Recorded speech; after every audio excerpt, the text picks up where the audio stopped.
run that shit back. Chasing the guap while my nigga chase stacks. Your bitch want me cause she know I don't cap. She watching my vid, she ain't gon' text you back.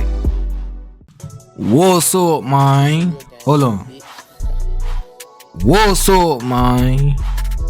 It's your boy Ken Lulu. We back again with another video, you guys. Today we got Goodfellas in a nutshell. Ugly. Stupid ass. Yo, I ain't gonna cap, man. I was just looking at my YouTube videos from a long time ago, bro.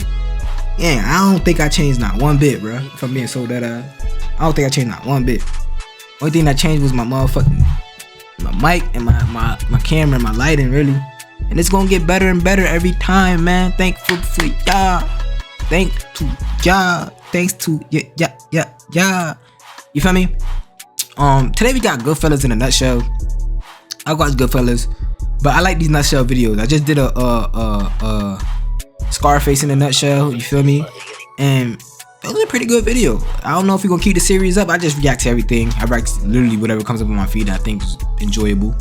I hope y'all boys having a blessed day today. Hope everything is going good for y'all. You feel me? We ain't gonna yak too much. Let's go. I don't know what the hell happened, bro, but I had my thing paused, bro. Like, it was paused. I'm like, what the hell? I don't know if I did my intro or not. I literally don't remember, but I ain't gonna yak too much. Let's go. Real quick before the video starts, I want to let you guys know that I'm changing my name, and it's no longer gonna be easy, but it's gonna be That nigga blew his head off. Guess why? What's up, gangsters? Today we'll be taking a look at an amazing film, one told by one of the greatest directors, Martin Scorsese. So let me introduce you to... We start off with three good-looking fellas. They're driving down a road when all of a sudden they hear a weird noise coming from the back of the car. They check out the problem and it turns out to be far worse than a flat tire. This random-ass dude wasn't fully taken care of, so these couple of good fellas take care of the situation. No, don't do it!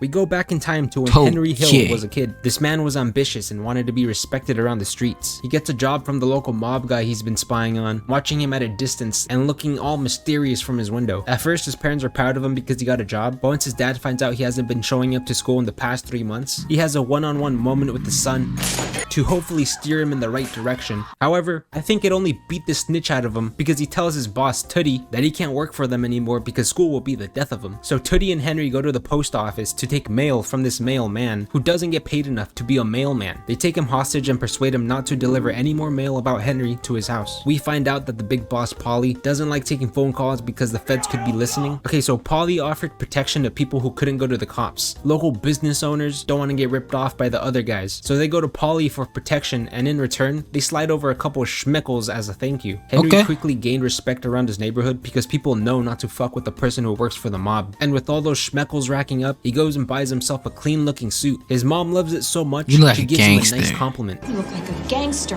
Hell yeah, he does. Y'all know me. Henry meets this big baller named Jimmy Conway. This man does hits for people and he loves to be a swiper, no swiping type of criminal. He's well known to the point where he can just pay off dirty cops, making it easy for him to get away with this shit. Henry starts selling cigarettes for Jimmy, but he eventually gets pinched by these non-corrupt cops that arrest him. So this kid named Tommy tells Tootie, and we cut to him in court where his lawyer gives the judge a kinky look, trying to be all flirty or something. The judge doesn't have anything on Henry, so he was good to go. Jimmy was proud of Henry because he didn't rat on his friends and he kept his mouth shut. So the whole family congratulates him on popping his cherry. And a few years later, Henry is an official gangster. If they want something, they get that shit. And if someone even looks at them the wrong way, they'll be receiving a hard ass whooping. Their biggest source of income is robbing anything valuable that comes in and out of the airport. So the security guard comes over to tip them off about some cargo containing about $500,000 in untraceable cash. The robbery is so easy, they won't have a single problem walking in and out. So Jimmy gives them the green light. Later, Henry and his friends are having a good time laughing and joking. Then out of nowhere, this manager is all like, yo man, you gonna pay your $7,000 tab or what? Tommy feels like he's being called broke in front of his friends. So he gives him a reason not to embarrass him like that in front of the homies. After being treated like your average fast food worker, he goes to snitch on Tommy to the big boss Paulie because he couldn't take a joke. Henry and the snitch convince Paulie to own a piece of the restaurant, so at the end of the day, they don't gotta worry about paying their open tab, but the owner has to pay up no matter what. But I guess eventually the owner couldn't pay up anymore, so he had to burn down the business for insurance money or something. So while Henry and Tommy are waiting for the place to set fire, Tommy convinces Henry to go on a double date with him because he's trying to fuck this one chick that won't go on a date with him unless it's a double date or something. But Henry don't got time for that. But Tommy really wants some pussy, so he convinces Henry to go with him. They're on a double date, but like I said, he doesn't got time for that nonsense because he has business to attend to, so he leaves early and takes Karen home, rushing her in the process like a gentleman. Bye, Felicia. The following week, they all agree to meet up for round 2, but Henry, being an absolute top G, stands up Karen. So now Karen is crying everyone a river and convinces Tommy to take her to Henry. She starts going off on him, looking insane, but Henry probably found it hot as fuck or something because now all of a sudden he's interested in her and wants to make it up to her. He takes her out on a date to a bougie restaurant where everyone knows him, and she is just perplexed by this. Later, he meets the security guard that tipped him off about the money. He hands him a key to open this private door where there's about like $500,000 just lying around, and $500K today would be nearly 4.5 million fucking dollars. Okay. And he's just in and out. Gangster. The same OG.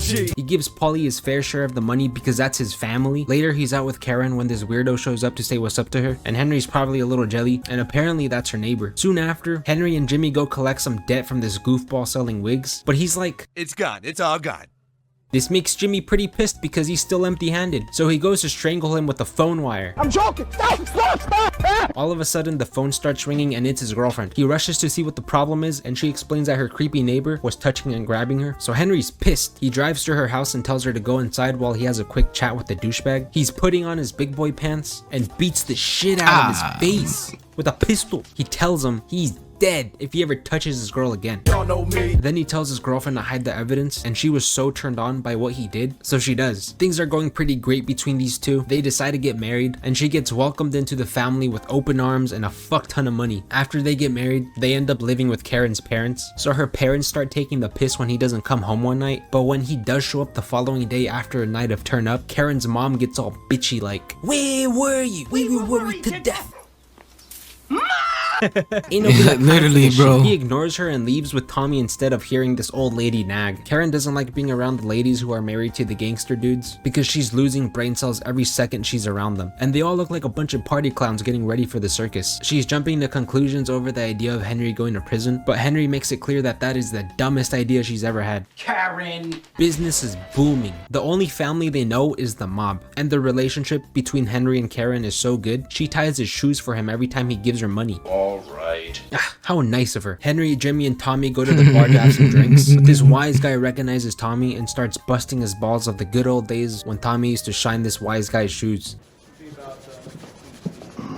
That's a good shoe shine. But Tommy feels like Alright, a bro. big boy, you know? He's made it as a gangster, and as a gangster, he expects a certain level of respect. But Facts. this man keeps on busting Tommy's balls like a nutcracker. Tommy's ego was so obliterated after this douchebag told him to go home and get his shine box, he gets escorted outside to cool down. But later, when everyone has left, Tommy slips in, and Jimmy helps Tommy jump this bozo for disrespecting a good fella. And I mean, they're going in. They can't have a dead body lying around, so they get the body out of there and drive to Tommy's mother's house to pick up a shovel. She was kind enough to make him a late night dinner, so now they're all eating while there's a dead body in the back of their trunk. We make a full circle back to the beginning where they took care of that little problem they had. Tommy killed a made man, someone who was supposed to be untouchable and off limits. It was a big deal if you were made, but an even bigger deal if you killed a made guy without proper reason or an okay. But since there's no going back, they just move on and take their side chicks out on a Friday night. But eventually, Henry's big boss Paulie asks him if he knows anything about the missing dude. Henry lies to him, however, and 6 months after, Jimmy tells Henry that they have to move the dead body because condos are going to be built where the dead body was buried, so they go dig out the body.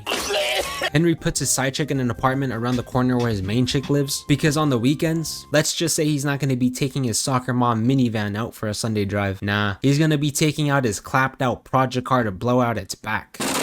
Tommy calls on the bartender to bring him a drink, but when the guy comes over empty-handed, it triggers Tommy to shoot at his feet. But his feet just weren't fast enough to keep up, so he takes a bullet to the foot. This poor guy has to wear a cast to take them their drinks now. Tommy starts busting the bartender's balls by making fun of him, but he does what everyone working in customer service wishes they could do. He tells him to go fuck himself. The joke is now on Tommy. He's the one being laughed at Oh now. man.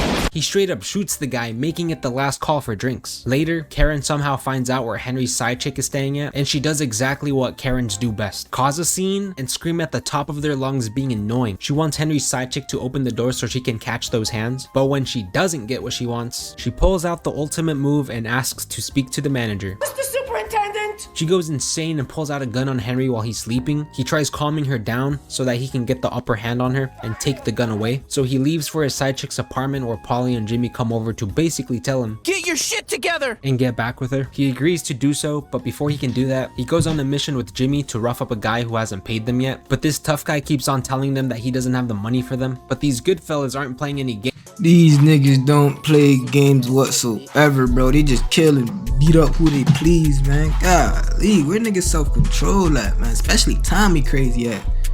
Now that nigga needs some self-control, bro. You can't just be doing that shit, bro.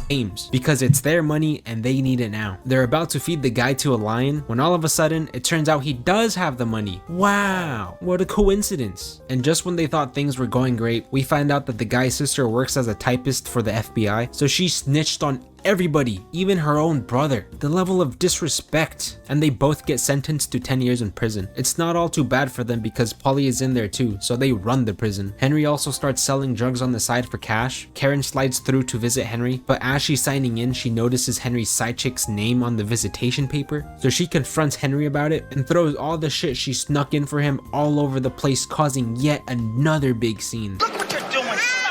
Get some help. 4 years later, Henry is out on parole. His baby mama picks him up and takes him to where she's been living these past couple years. And Henry is all like, What the fuck is this piece of shit? Polly warns Henry not to be selling drugs. Henry doesn't care though because he's a grown-ass man, and if he wants to sell a little bit of coke and have a different side chick on the side, he can do that. Henry starts making the big bucks and eventually gets Jimmy and Tommy to join his business. This guy has a heist he wants to do with the gang, so Jimmy puts a crew together to pull one of the biggest heists in American history, the Lufthansa heist. But the dude who set it up keeps on busting Jimmy's balls, asking for an advance on the money they have yet to steal. Henry has his babysitter transport bags of cocaine from Pittsburgh so he can have his new side chick portion out the coke while also having a little bit of fun. Sometime later, the whole gang gathers up to celebrate their success from the heist they pulled off. But every good criminal knows that after a heist, you're not supposed to go on a spending spree like a rapper who just got paid. But this sack of potatoes facts. must have not gotten the memo because he's flexing his wife's brand new car he got her. So Jimmy is heated with this bozo because he could be attracting unwanted attention. What are you, stupid? So he makes him look like an idiot in front of his wife. But he's not the only idiot in front of his wife, because this other dude walks in with his wife and she's wearing some fancy polar bear fur, and Jimmy has had enough of this absurdity. So he rips the thing off her and tells him to return that ugly looking thing from where he found her. Oh, and to return the coat as well. Tommy pays Nick Fury a visit to give him a reason to wear an eye patch. Nick Fury was supposed to get rid of the truck they used, but instead he went to go get high with his girlfriend. You wanna get high? So the cops found the truck and fingerprints on the wheel, and it was just a matter of time before those cops got to this motherfucker. Henry is pretty concerned with what happened, but Jimmy and Tommy tell him not to worry about it because Tommy is gonna be made soon, so he's gonna be a big boss. Then this party pooper comes in asking for his money like the IRS, but Henry tells him to stop busting their balls. But the infamous ball buster keeps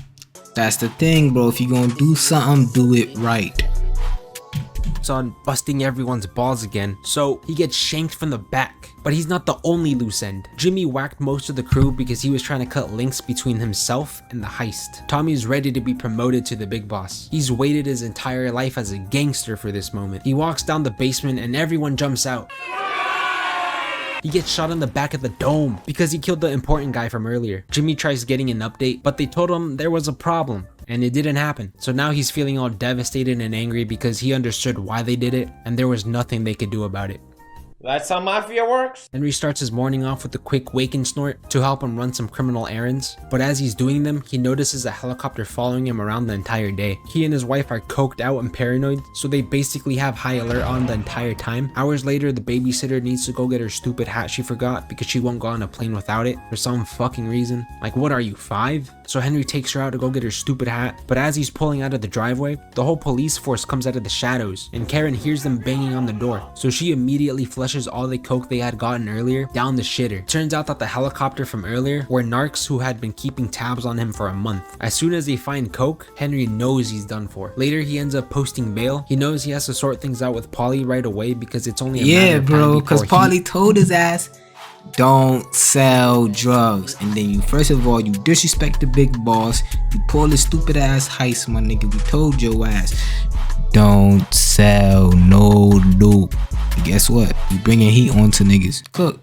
Or Jimmy get whacked. So he goes to him asking for forgiveness and some help. So Polly helps him with some cash and cuts him off for good because he feels disrespected for being lied to. Karen goes to Jimmy for help even though Henry said not to, but she didn't listen, and because of it, he tries getting her to go into some dark alley where she was gonna get killed, but she got spooked and said fuck that. Henry explains that if you're part of a crew, no one will ever tell you that they're gonna kill you. Your murderers will come with smiles and they'll pretend to be there for you when you're at a low. And this was the case between him and Jimmy. You see, Jimmy was on edge because he was trying to sense whether or not Henry would rat on him. He tells Henry to go whack some snitch who's out in hiding, and that's when Henry knew he would have the same fate as Tommy. So he said fuck that and did a Taquito 69. He snitched. He and his wife went into the witness protection program. Henry ratted on Jimmy and Polly. The one thing he'll miss about it is the life of a gangster, because it was like living in luxury. They had the money, the power, and the bitches. They paid off cops, lawyers, and judges. Everything you could ever dream of was theirs. It was all for the taking. And now it's all over. Yeah, it's all over because he was a fucking rat. Gee, I fucking hate rats. Just thinking about being a rat just boils my blood, you know?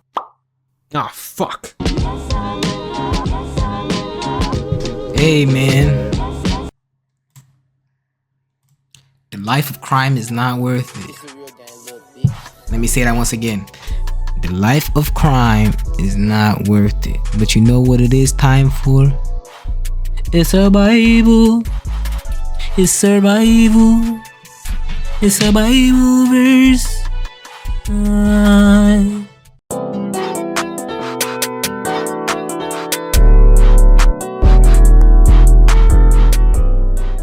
But a chattering fool comes to you.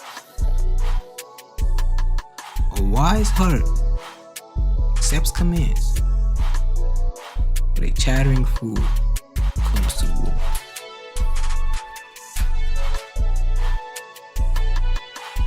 That's crazy, man. I did a Bible verse on this, bro. I did a Bible verse on this like a couple videos ago, gang. Like 2 videos ago. And it was August 2025, and this one is August 20. Okay, I just did okay, these videos are pre-recorded. I'm gonna drop this on Sunday and it's Friday. You feel me? Cause I'm not near my computer, so I'm gonna drop it Friday. And I said August 8th, 2013. This video, I already did one on this. So we just look at this, bro. This is my second sign seen in the same video. I mean, the same Bible verse, bro. So they're speaking volumes to me.